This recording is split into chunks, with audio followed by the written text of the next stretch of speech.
Hello, my friends, and I hope you're having a fantastic day. For today's Miskatonic Monday, we are going to go ahead and explore The Devil is in the Details. Kind of a what's different meets horror game, I guess.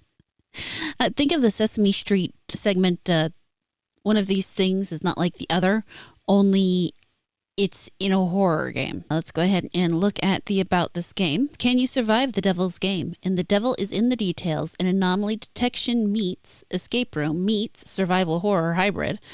Played from a first-person perspective, you find yourself trapped in a hellish mansion. Each step forward is a gamble in this ever-changing nightmare where no two playthroughs are alike. Explore and investigate your surroundings and try to beat the devil at his own game by placing talismans on cursed objects while trying to survive with limited resources against the many deadly traps and foes that lurk in the shadows, as well as having to deal with the pranks demons and the devil throw at you. Key features are 4 distinct campaigns. Each one of the 4 trials features a large, sprawling, and distinct mansion, each with unique trials to conquer, offering many hours of gameplay. The prank system, which is apparently trademarked, introduces randomized pranks, ensuring a fresh, unpredictable experience and keeping players on their toes. There's a lot of variety in these, ranging from sliding on the floor, reversed controls, and other unexpected modifiers that will provide a fun challenge for players. Side quest. Each trial has 30 mini arbiters hiding throughout the mansions waiting to be collected, as well as a secret side quest that will be hard to crack. These provide countless more hours of gameplay for completionists. Randomized cursed objects. Every venture into the game offers a unique challenge, ensuring a fresh experience with each playthrough. Time is your most precious resource. Sharpen your observation skills as you observe and recall changes in your environment to progress. Talisman placement. Use mystical talismans to cleanse objects twisted by demonic influence. Demonic traps. Navigate, outwit, and disarm devilish traps that lurk around every corner. Eerie atmosphere. Immerse yourself in a chilling game against the forces of darkness set against a backdrop of haunting visuals and sounds. Survival. Oh my god, there's a lot of these. The demons will do whatever it takes to prevent you from finalizing the rituals, from physically assaulting you to engaging in mind games. You must use your wits and utilize your environment to trap or destroy the demons. Limited resources and route planning. Create the best plan of attack to avoid foes or lead them into traps while managing the limited environmental resources at your disposal as well as your time. Customize your experience. Completely customize the game to your needs and liking. If the game is too difficult, intense, or you just want to focus on doing side quests without the nerve-wracking intensity of the default experience, you can individually turn off enemies, traps, jump scares, or ghosts, thus providing everyone with lots of modifiers to really give you a unique experience fitted to your needs. The Devil is in the Details offers a gripping blend of psychological horror and puzzle solving, wrapped in a veil of mystery. Are you ready to challenge the devil in his own game? It's a long one for sure.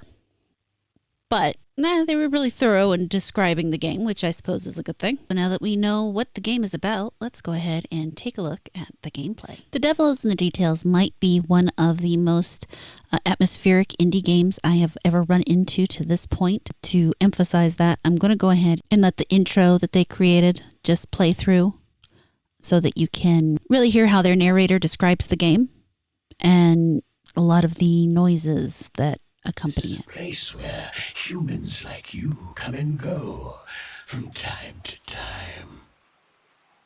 Limbo, purgatory, the abyss. Most who come here never escape. But those who do, they listen to me.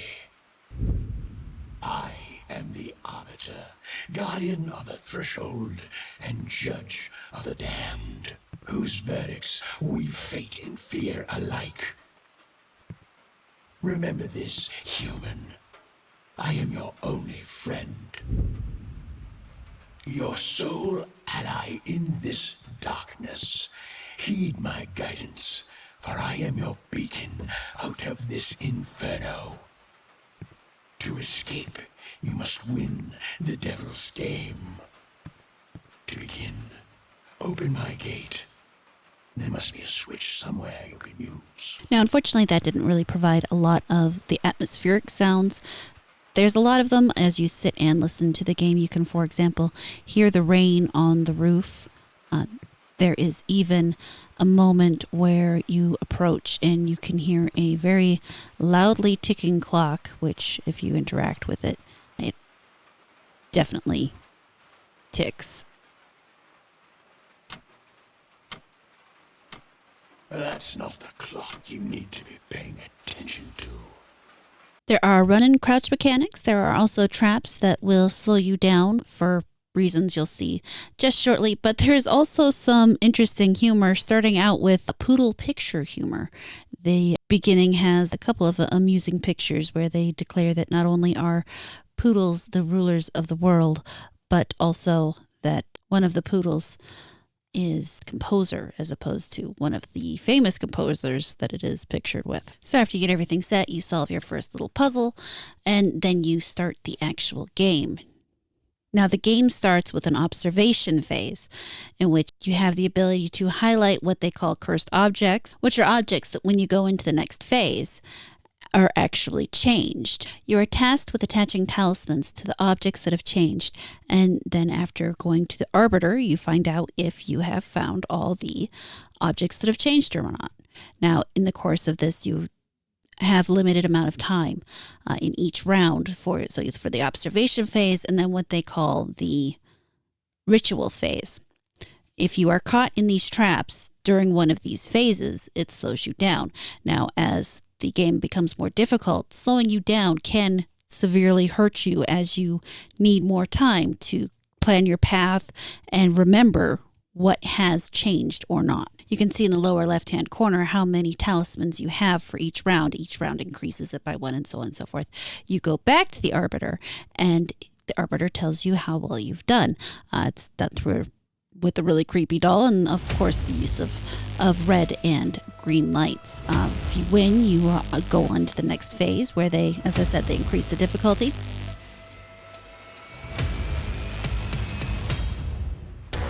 Or if you lose,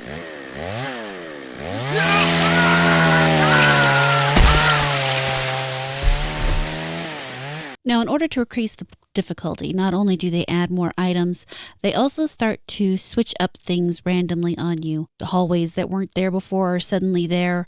You end up running into these demons, I believe he calls them.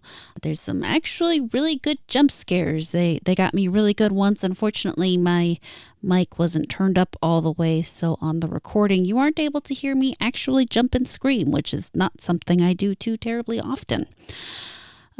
Then there's the fun part where they went ahead and switched up my directions on me. So I'm trying to run through this house to find these things, to identify what is there, trying to remember what it is so that I can try to remember what has changed, while at the same time dodging our little inky friends here. The challenge definitely ups, and this is just the demo. So I really do imagine that outside of the demo, it gets quite a bit more difficult. I personally am thinking about purchasing it and experiencing that for myself, maybe on stream someday. We will see about that. But overall, I think this is definitely a game to check out. To summarize everything, if you are into puzzle games, if you are into horror games, if you are into the combination of both, I do think you should definitely check out The Devil is in the Details. They have put together something that I think is atmospheric, entertaining, frightening at times, definitely made me jump, and that is not something that happens too terribly often, unless there's spiders involved. And yeah, I think it is an indie game venture that has been really well put together. As said, let's check in on the puppies. Today we are treated with Sydney and Betty, and I believe that is Carolyn, rolling around on the floor playing. Watching that 18-pound puppy, because I mean he's just over 2 years old, but watching him roll around and just so gently let those little girls attack him. I don't know if I got one of the really good shots where he was actually all the way on his back and freaking Carolyn was on top of his face, just pretending to maul him. It was so freaking cute. But, you can see they're growing so fast. Cass was actually chewing on my toe the other morning, and she's got enough teeth that you can actually feel it now. They're getting enormous. It's only a matter of time before they become such troublemakers. They're gonna be enormous troublemakers. But all that said, guys, what did you think? Do you think this is a game you'd be interested in? Like I said, I know I am. I'm definitely going to be making sure I check it out here eventually, probably post-holiday season, because we all know how the money gets there. But let me know your thoughts down in the comments. I always love hearing from you. Thank you so much for watching this video. I really hope you enjoyed it. Please like, comment, subscribe, and turn on the notifications. If you really liked it, you can feel free to share it around, and I will catch you later.